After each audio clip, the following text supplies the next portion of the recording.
नमस्कार दोस्तों, मैं अंकुर उपाध्याय स्वागत करता हूं आप सभी का आपके अपने YouTube channel share market analysis में। बाजार स्टिल नॉर्मल ट्रेड कर रहा है, कुछ भी नहीं हो रहा है। मतलब निफ्टी ऐसा लग रहा है ओपन हुआ भी है या नहीं हुआ है। 20 पॉइंट नीचे सुबह से यही चल रहा है। 20 से कभी 30 हो जाता है, 30 से 20 हो जाता है। तो निफ्टी बहुत ही छोटे दायरे में दिख रहा है। इनफैक्ट आप डे हाई डे लो देखोगे तो भी आपको 80 पॉइंट का मैक्सिमम दायरा दिखेगा निफ्टी में। बट एक्चुअली में ये 80 पॉइंट नहीं है, केवल 40 पॉइंट ही घूम रहा है। 310 से 340 50 ज़्यादा से ज़्यादा, इससे ज़्यादा घूम ही नहीं रहा है। And mid cap small cap वापस से हरे निशान में लौट गए हैं। स्पेशली मिड कैप 1/4% ऊपर हो गया, हल्की पॉजिटिविटी में लौटा है। मार्केट ब्रेथ स्टिल वही बनी हुई है। 1250 अभी नेगेटिव है शेयर्स और 1060 शेयर्स पॉजिटिव हैं। तो नेगेटिव शेयर्स की संख्या एनएससी पे बढ़ते हुए दिख रही है। मैं बात करने जा रहा हूं दोस्तों आप सभी के साथ आज की वीडियो में 2 लिस्टिंग्स के बारे में और एक रीसेंट लिस्टिंग ओला इलेक्ट्रिक, इसको भी कंसीडर करेंगे इस वीडियो में। तो शुरू करते हैं बिना किसी देरी के, एक एक करके चीजों को कवर करना। सबसे पहले कवर करना चाहूंगा एक आईपीओ जिसमें मैंने आप सभी से कहा था कि आप पैसा लगा सकते हैं, और वो था यूनिकॉमर्स ई सॉल्यूशन लिमिटेड का आईपीओ। बहुत ही दमदार लिस्ट हुआ, अराउंड 120% की प्रीमियम के साथ आईपीओ लिस्ट हुआ। 235 का ओपनिंग प्राइस दिख रहा है, 227 पे अभी ट्रेड कर रहा है। ओपन होने के बाद कुछ खास बड़ी मूवमेंट नहीं आ रही है, नॉर्मल है, अच्छे गेन्स के साथ ट्रेड कर रहा है। 110% का आपको प्रीमियम मिल रहा है, लिस्टिंग गेन्स मिले हैं। तो सबसे पहले तो जिसको भी अलॉटमेंट मिला मुबारक हो। इसमें अप्लाई करवाने के पीछे 2 रीजंस थे दोस्तों। पहला इसका बिजनेस मॉडल और दूसरा कंपनी का price and issue size. Issue size बहुत छोटा था, प्राइस भी बहुत प्यारा था। तो दोनों ही चीजें ये सजेस्ट कर रही थी कि पैसा कहीं ना कहीं लगाया जा सकता है। दूसरा आईपीओ है आपका फर्स्ट क्राई का। फर्स्ट क्राई ब्रेन बीस सॉल्यूशंस के नाम से भी आपको दिखता है।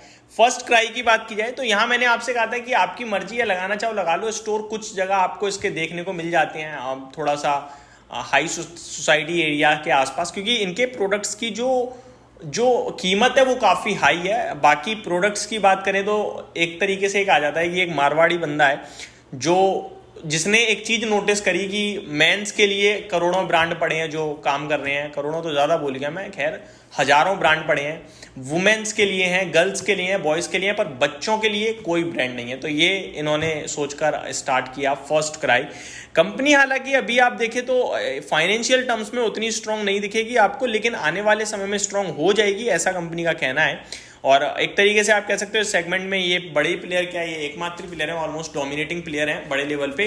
बाकी आईपीओ में वैल्यूएशन टर्म्स में कुछ ज्यादा रीजनेबल नहीं था, इसीलिए मैंने आपसे बढ़ चढ़ कर नहीं कहा था। बट इसमें भी बढ़िया पैसा बना है, 49% के गेन्स के साथ ये भी ट्रेड करता हुआ दिख रहा है। अब सवाल उठता है कि जिनको आईपीओ में अलॉटमेंट मिला है वो क्या करें।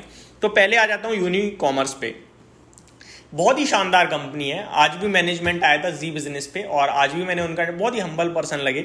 सिंपल सा मानना है, वो ये कह रहे हैं कि ग्रोथ होगी और बढ़िया होगी। शॉर्ट टर्म में, लॉन्ग टर्म में कब होगी, बट होगी। अच्छी तरीके से काम कर रहे हैं वो। सिंपल सा बोलना है उनका ये है कि जितनी ज़्यादा ऑनलाइन डिलीवरी बढ़ेगी उतना ज़्यादा उनका काम बढ़ेगा और उतना ज़्यादा ग्रोथ आएगी। सिंपल है, जितने ऑनलाइन डिलीवरी पार्टनर्स जो हैं उनकी ग्रोथ है उससे ज़्यादा इनकी आएगी। अगर उनकी ग्रोथ स्लो डाउन होगी तो इनकी होगी, बट उनसे कम होगी। यानी कि सिंपल से लैंग्वेज में बोलूँ मैं कि ये एक ऐसा काम कर रहे हैं, आप अमेजॉन, मिंत्रा, फ्लिपकार्ट, जहाँ कहीं से भी ऑनलाइन डिलीवरी जो कुछ भी मंगा रहे हो वहाँ ये बैठे हैं।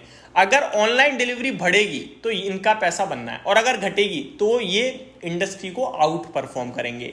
तो एक बहुत ही, एक आप कह सकते हो कि उन सबका एक मोनोपोली ले सकते हैं आप। जैसे पावर स्टॉक्स हजारों हैं लेकिन पावर का एक्सचेंज एक ही है, इसी तरीके से ये एक तरीके से काम कर जाएगा। एक्सचेंज तो नहीं कहेंगे बट बढ़िया कंपनी लगी।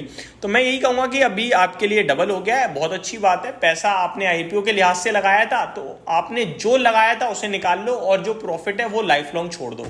ये पहली सिचुएशन होनी चाहिए। अगर आप लॉन्ग टर्म निवेशक हो तो, आप शॉर्ट टर्म हो तो आप स्टॉप लॉस के साथ कैरी करो पूरे के पूरे को, और स्टॉप लॉस आप चाहो तो लगा सकते हो अराउंड 200 के नीचे लगा सकते हो, या आज का 215 का लो लगाया है स्टॉक ने।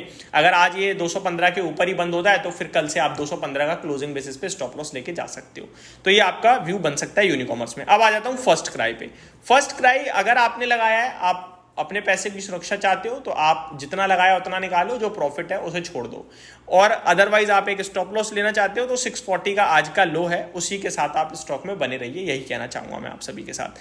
अब आ जाते हैं ओला इलेक्ट्रिक। इसने बड़ा आतंक मचाया हुआ है भाई साहब। ओला इलेक्ट्रिक का आईपीओ बाजार में जब से लिस्ट हुआ है भाग ही जा रहा है, भाग ही जा रहा है, और आईपीओ में सबने मना कर दिया। कुछ लोग तो ट्रोल भी कर रहे हैं कमेंट बॉक्स में कि भाई मैं तो लगा रहा था लेकिन यूट्यूब पे वीडियो देख के मैंने नहीं लगाया, बिजनेस चैनल्स पे मैंने अनाउंसमेंट सुनी तो नहीं लगाया, पैसा बन जाता।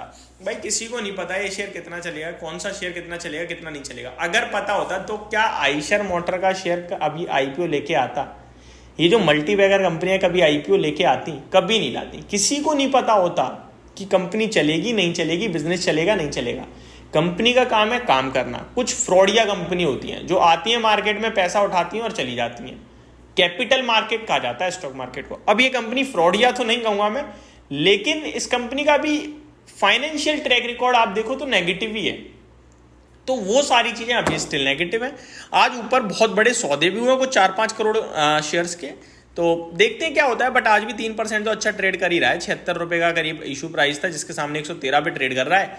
मैं यही कहूंगा स्टिल अवॉइड ही मैं तो बोलूंगा ऐसे भी, जब तक मेरे को कुछ चीजें सही से नहीं दिखेंगी। तो वैसे ही वैल्यूएशन महंगे थे, अभी तो और महंगे हो गए हैं। तो ये मेरी तरफ से अपडेट थी। Thank you so much for watching this video. Have a great day guys.